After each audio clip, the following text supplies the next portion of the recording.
अरे बाप रे बाप, हमेशा तो हम कौन वियोग में पड़ल ही बानी, मगर केकरा से कही कि हमार रह रह के कलेजा फाटत। मगर ना रोम त ना, जैसे घर आंगन में हम रो रो के जिंदगी बितावत वैसे ही इस सब गुतनी के हम रो रो के जिंदगी बीताई। जब हम भईनी बांझिन तो कनियो के काहे ना हम बांझिन करम। एगो के त नैहर में लइका हो गए, मगर जब सोचे नहीं कि आज हमरो कोखिया में एगो लइका रही लड़की रही तो हम माई कही थी।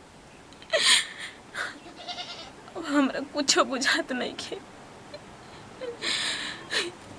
ये आंसू के चेतना में हम विनती करत है, हे शीतला माई 7 गो कलश रखती और वे के दिनों राती हम जगती गीत गा गा के।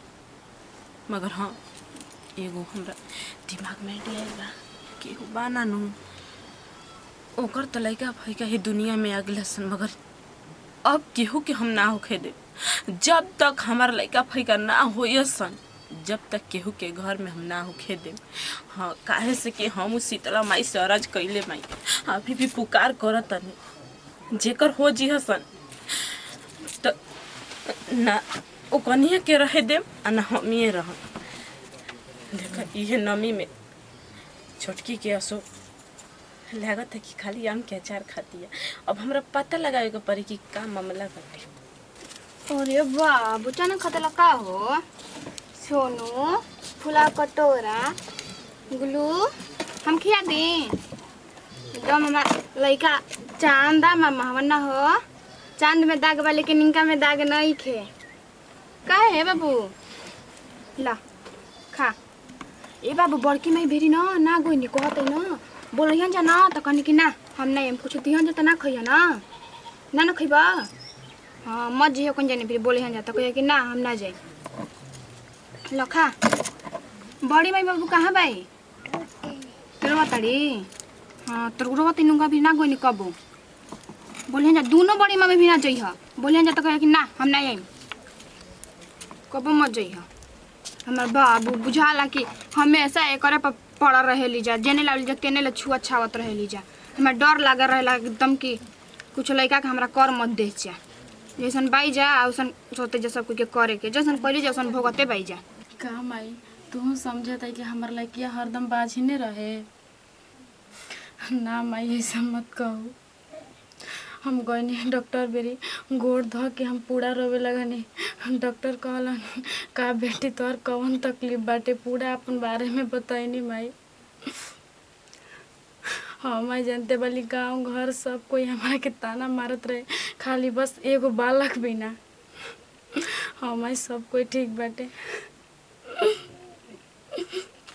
हे शीतला माई रउआ हमार गोद भर देनी ये हमार बहुत स्वीकार अच्छा माई। शीतला माई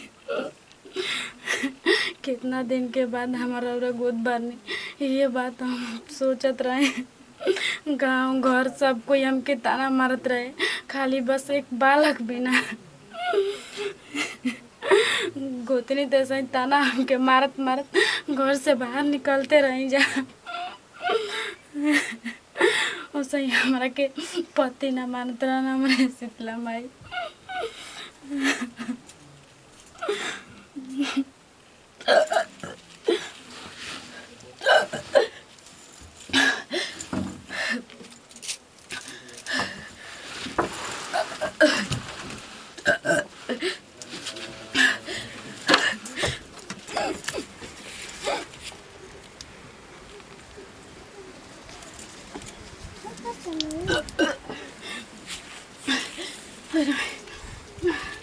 ई का कर ताड़ू हो दीदी उल्टी होता दीदी। काहे उल्टी होता तहरा।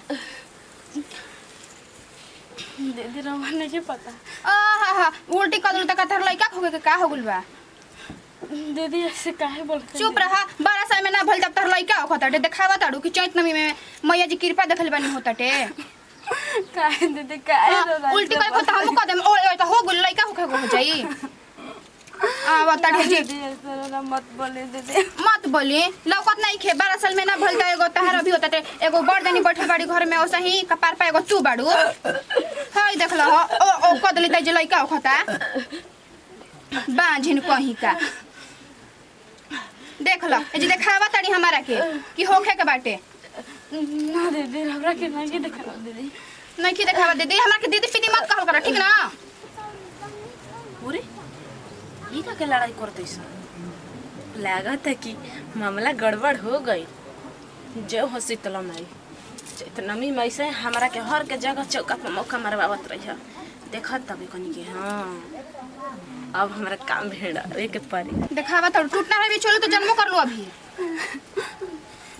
हमरा भी रोवा जन तो लोड़ा सभी लोड़ा फोड़ दे हमरा जानी ना तभी काहे दीदी ऐसे बोलतन काहे बोलतनी जान देबो काहे बोलतनी ई कैसे करते रे ढेर हमें बेथी ना देखावा कि हां एथे ओके बाटे अरे बेटा देख ल जा दोनों जनी आग लो जा बहन बन जा दोनों जनी के एगो हलवा बांझिन कहीं का तका तड़ू का नजरिया मत दिया हमारा के हमर लइका के नमी में चबाई तो जइसे चबेगो तहरा के ना चबा जाई म चबाई हन जा दोनों जानी कुहे हलवा चबा जा अपना अपनी के उहे चबा तो जते चबा गुल बाड़न चल बाबू चल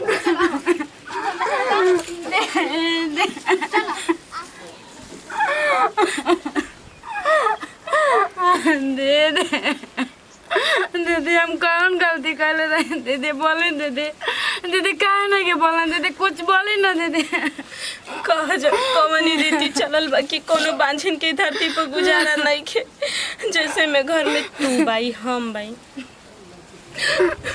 हम तो बैठ के रोते बानी मगर का कही को हमारे कोनो देवता पितर हमारा के गोहारे ना हमर बतिया के सुनेलन त का करी दीदी बताई छोटकियों के दीदी सही ना रहा कि छोटकी काहे बोले छोटकी जाए दे हम तो तकलीफ सह दे तू दुख दर्द सह दड़ी मगर का करे जो अपने घर में जो तू आराम कर वो न बोलती है तो छोड़ दे बोले दे ठीक है ठीक बा दीदी जा तहरा के त हम ले दे के साफे करम अभी का जानल हड़ू यही चलते दाइल हनी जय शीतला माई जवन जवन चाहत नहीं घर में ना उहे उहे हमरा के राह रुआ दिखावत तनी देख अब ले जातनी छोटकी के अपन काम तैयार करे तब ले जाइम काम दे छोटकी अब तो वो तोरा के कुछ भी बोली हम मगर ना कैसे कि हमनी के बहिन के दर्जा बानो जब नहीं राह तू जेबी उहे राह हम जाइम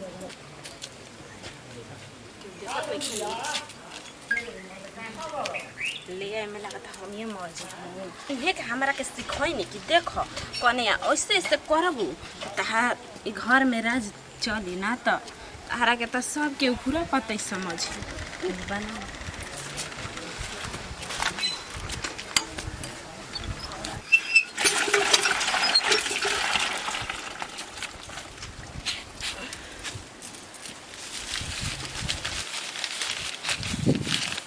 जय शीतला माई हमार अर्जी पुकार सब तुम्हारे हाथ में बा ऐसे तो हमारे बड़ी अर्जी रवा सुनता नहीं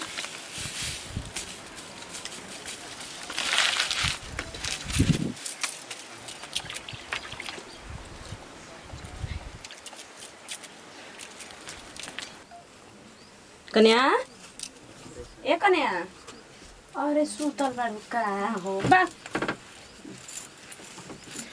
अरे बच्चे दुखाता करबू कन्या जवन तोहार सोचा बाटे निंदिया में सोचा तड़ू डूबल बाड़ू उहे हम कबे के रोवा तनी कल भी मगर का करबू नैहर में हमार भौजाई बांझिन बन गई ससुरा में नहीं तो हम बन गई मगर कैसे भी तो जियते न बन जात बताओ जारी दीदी ऐसे मत बोली रउआ हमार सहारा बनी दीदी ऐसे मत बोली तारा नींबू घोर के लाल में पीला दीदी कुछ पिए के मन नहीं के कर पिया कने हम जन कहते कर ठीक न हम तारे के कोनो गलत बात ना सिखाई का करबू एक दिन जरूर तुम माई बनबू कने गिलासी हम धो देम आराम करा ठीक ना तो पते चली कौन आराम करब अरे हम ना बननी दूसरे के बने दे मन लोर बुझा तो चिवा क्यों ना बुसे आ गइल शीतला माई।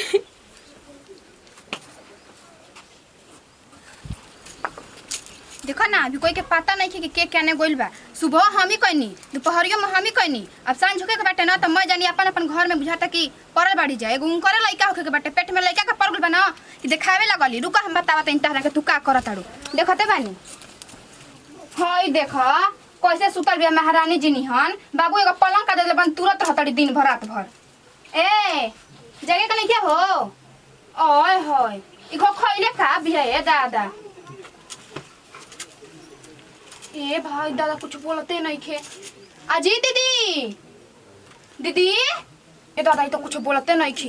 अब तो लागत है ना हमारे 5 दिन लगे रहे जाना कि ये कुछ कर दिले बिया। आज भोरा में हम ही बोल रहा हनी दोनों जानी के। अब हम का करी रही कि भागी भारी केस हमरा पप ठोक हन जा। अजी दीदी काने बानी जी। अहे दादा अब हम का करी। अरे छोटा की जी जोरे छोटा की अब हमरा के पूरा गांव घर के आदमी का कही कि ये न मरले बेथी कहले बिया। अब हम का करी। दीदियो जी हमारे का काम ना कि तू ही बांझिन करत रही दोनों जानी के। अजी दीदी काने बहन जी। हे भगवान अब हम का करी। अये दादा ये कहे रोए लगल ये बाबू का हो गइल ओये माई का हो रे।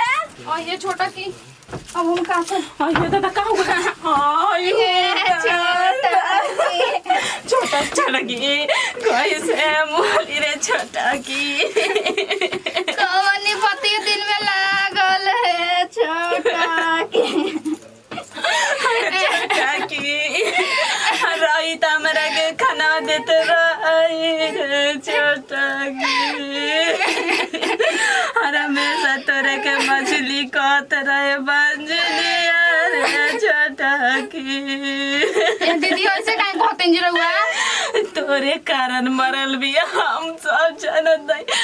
कभी जब भी हमारे मन करे लगी केने मर जाई। दीदी ऐसे काहे कहते जी। छोटा की हमारी के कैसे छोड़ के गईली रे छोटी के शीतला माई। शीतला माई जे जैसन कइले होई ओकरा के सुखी संपत्ति रखिया ना। जे जन कइले होई ओकरा के दुखे मुआ दे। देखिए दीदी हम कुछ नहीं कहनी। अरे छोटा के ताकत का बड़ी दुनिया में छोटा की नहीं के जो देवर बाबू ऐसे फोन कर दे क्या कुछ बोलला ये कारण छोटी की मर गई। अजय दीदी हम कहेंगे हम कुछ बोल रहे हैं ना कहबी हम नहीं कुछ कहनी। तू कह लेबे मैं की कहनी। हम गवाही देम कि तू कह लेबे। कैसे कहते हैं जीरो देखला नहीं हमरा के। हम देख ले खुद हमरा के बोल रही नु तो बोल दें हमरा के बोल रही नु बोल दें तो हम छोटे के मुआ देनी। तोरा चलते मरल बिया हम जानत नहीं जो हम कहो मत पूछो जी कुछ कह दे मतलब हमें पुलिस सगरो कोर्ट गवाही सगरो दिए हम जाई ना जाई हम कुछ नहीं कहनी। रोवत लागत तब कुछ कहले बानी कह देनी नु जो निम्न मन से सब केहू से कह दे कि हमरा चलते मरल बिया घर में जो सब पे हुसे जी। सिन्ना ऊंचा आवाज में बोला नु तो हम ये फंस जाए। नहीं तो वो तो अपना नैयर में कैसो एगो बालक देके आ गली नु मगर आर कोई के हम देबे दे। अरे छोटा चार बार रो लेते हैं कि कैसे सोनी तक कही कि नहीं करा में नहीं है कुछ कमी ए छोटा की। नमस्ते प्रणाम हम बानी पुष्पा सिंह। वीडियो बनाए के इहे मकसद रहे देखनी है कि चैतनमी में आजकल बहुत ऐसा लोग घर में बा बांझिन की सबके रोवता मगर देखनी है कि शीतला माई गोद भर देले रही तो खुशी मनावत रही बेचारी और गोतनी के ना आखिर देखल गई है तो जहर पिला के मार डली है। तो ऐसे ना करे के चाहिए हमने की वीडियो से संदेश देनी है जा। चलिए एक साथ लेते जब अगले वीडियो में फिर से मिलल जाए। जब वीडियो अच्छा लगल तो दिल से लाइक करम शेयर करम कमेंट करम। जरूर हमने के चैनल पर नया बानी तो प्लीज हमने के चैनल बाटे जिलो भोजपुरी ओकरा के दिल से सब्सक्राइब करा। सबसे पहले हमने वीडियो लास्ट में जिलो भोजपुरिया जी भर के।